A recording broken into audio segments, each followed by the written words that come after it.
آواز کی دنیا کے دوستو السلام علیکم۔ محمد عاصم بھٹا آپ لوگوں کو سلام پیش کرتا ہے، تمام سامعین کو سلام پیش کرتا ہے۔ جہاں رہیے خوش رہیے، بستے رہیے آباد رہیے، شاد رہیے، شان و شوکت کے ساتھ سر اٹھا کے جیتے رہیے، اللہ تعالیٰ کا شکر ادا کرتے رہیے، کیونکہ اسی کی شکر گزاری میں ہی زندگی کا اصول اور زندگی کے تمام روابط ممکن ہیں۔ میں آج جس موضوع کو لے کر حاضر ہوا ہوں وہ یہ ہے کہ بندہ جو گناہ کرتا ہے، کچھ گناہ ایسے ہوتے ہیں جو لکھ لیے جاتے ہیں، کچھ گناہ ایسے ہوتے ہیں جن کی معافی ہو جاتی ہے، کچھ گناہ ایسے ہوتے ہیں جن کی معافی نہیں ہو پاتی۔ تو آواز کی دنیا کے دوستو، ایک صاحب تھے، بزرگی کی حالت میں تھے، وہ ایک فیکٹری میں نوکری کیا کرتے تھے۔ ان کی 1.5 لاکھ روپے سیلری تھی، تنخواہ لیا کرتے تھے، اور ان کے پاس پرسنل سیکرٹری بھی تھے جن کی تنخواہ 50,000 سے اوپر تھی۔ چنانچہ ایک دن وہ رات کو سو رہے تھے کہ خواب میں انہیں ایک بزرگ آ کر ملتا ہے۔ وہ کہتا ہے کہ بھائی قریب ہی قبرستان میں، تمہاری فیکٹری کے پاس ایک قبرستان ہے، اس قبرستان میں ایک آدمی بہت ہی گھٹیا قسم کے گناہ میں مرتکب ہے۔ وہ کیا کرتا ہے، جس زندہ عورت کو جب وہ فوت ہو جاتی ہے، مر جاتی ہے، اس کو دفنایا جاتا ہے، دفنانے کے بعد اس مردہ عورت کو وہ قبر سے نکالتا ہے رات کے وقت۔ اس قبر میں سے نکالنے کے بعد اس عورت کے ساتھ بددیانتی کرتا ہے،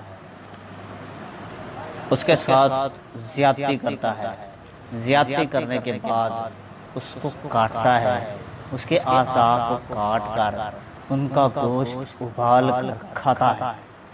اتنے گھٹیا اور غلیظ قسم کے گناہ مرتکب ہے۔ اسے لے آؤ اپنے پاس اور اپنے پرسنل سیکرٹری کے طور پر رکھو، عہدے پر فائز کر دو۔ چنانچہ ایسا اسے خواب جو ہے نا مسلسل 3 دن تک آتا رہا۔ چوتھے دن اس آدمی نے ارادتاً قبرستان کا رخ کیا۔ ان کے علم میں نہیں تھا کہ وہ اس خواب کو پورا کرنے جا رہے ہیں۔ چنانچہ وہ اس قبرستان سے مغرب کے ٹائم گزر رہے تھے، انہوں نے دیکھا کہ ایک شخص ہے جو قبر کو کھود رہا ہے۔ تو انہوں نے اپنے گارڈ سے کہا کہ گاڑی روکو۔ گاڑی روکنے کے بعد وہاں سے رخصت ہوئے۔ جب آگے بڑھے دیکھتے کیا ہیں، وہ قبر ایک 25 سالہ خاتون کی ہے جسے جو ہے نا کل ہی دفنایا گیا تھا۔ اب وہ اسے جو ہے نا نکال کے اس کے ساتھ پتہ نہیں نہ جانے کیا کرنا چاہتا تھا۔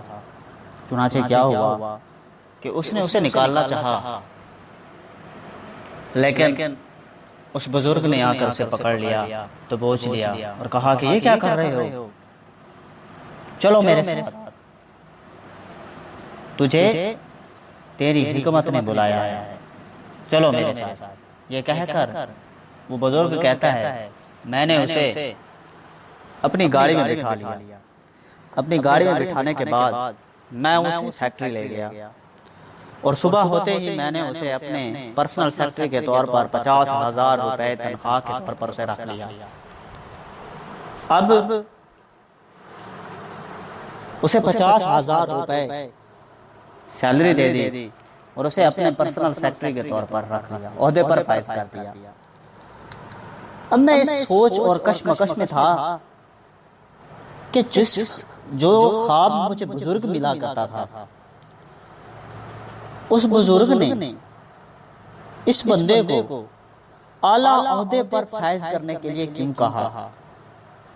چنانچہ یہ بندہ اتنے غلیظ اور گھٹیا قسم کے گناہ میں مبتلا تھا، گھٹیا قسم کے گناہ کا مرتکب تھا۔ آپ خود سوچیں سامعین کرام اب خود سوچیں کہ ایک بندہ آدم خور ہے، ایک لاش جو قبر میں دفنائی جاتی ہے، اس لاش کو بندہ نکالتا ہے، وہ ایک عورت کی لاش ہے، اس عورت کی لاش کو نکالنے کے بعد اس کے ساتھ زیادتی کرتا ہے، زنا کرتا ہے، زیادتی زنا کرنے کے بعد اس کے اعضاء کو کاٹتا ہے، جسم کے اعضاء کو کاٹتا ہے، ان کے اعضاء کو کاٹ کر ابال کر کھایا جاتا ہے۔ اتنی غلیظ قسم کے گناہ میں مبتلا تھا۔ اب خود بتائیں کیا اس کی معافی ممکن تھی؟ سامعین کرام، اس کو خواب والے بزرگ نے اس بزرگ کو عہدے پر فائز کرنے کے لیے کیوں کہا؟ اسے پولیس کے حوالے کیوں نہیں کرنے کو کہا؟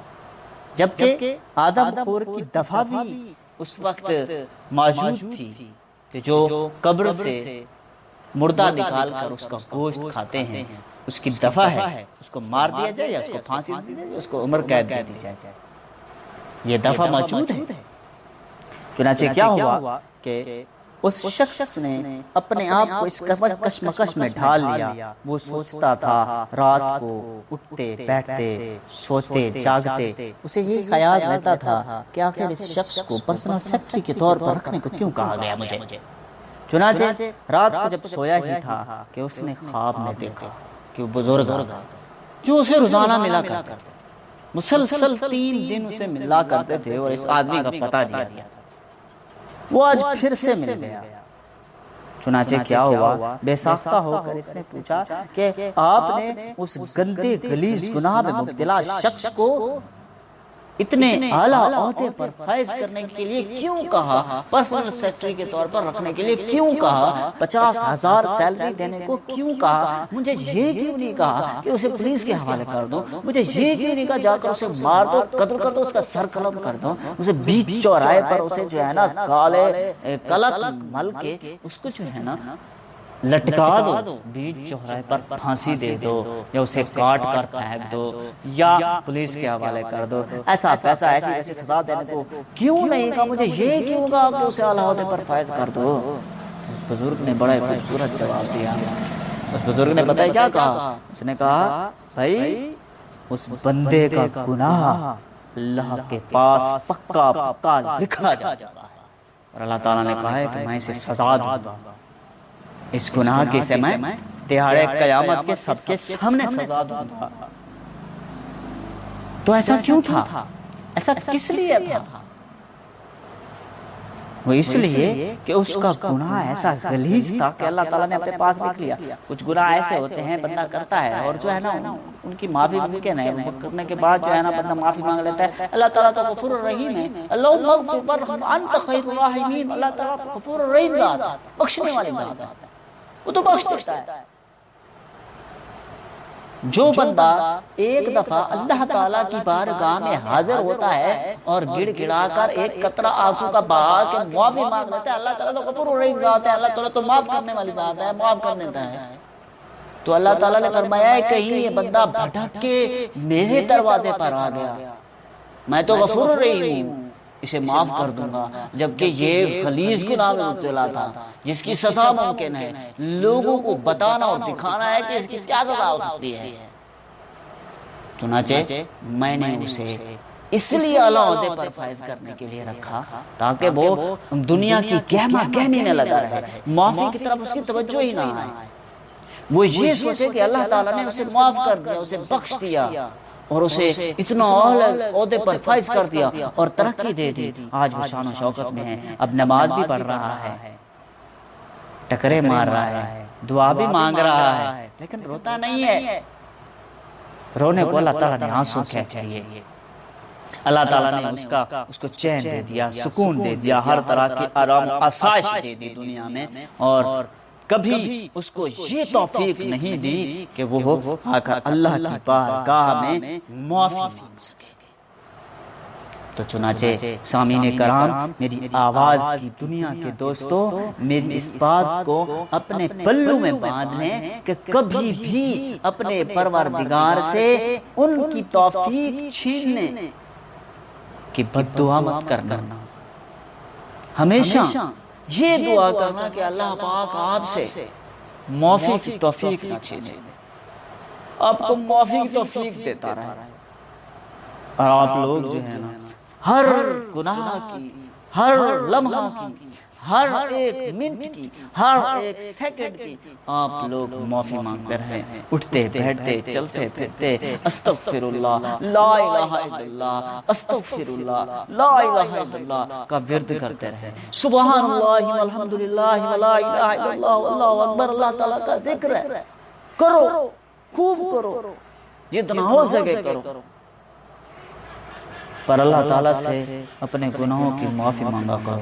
صبح سے لے کر شام تک جب آپ بستر پہ لیٹنے کے لیے جاتے ہو، اس وقت آپ اللہ تعالیٰ سے پورے دن کا جائزہ لیا کرو اور اس کے بعد اس کی معافی مانگا کرو، پھر سو جایا کرو، دیکھنا سکون کی نیند آئے گی اور دن بھی اچھا گزرے گا انشاءاللہ۔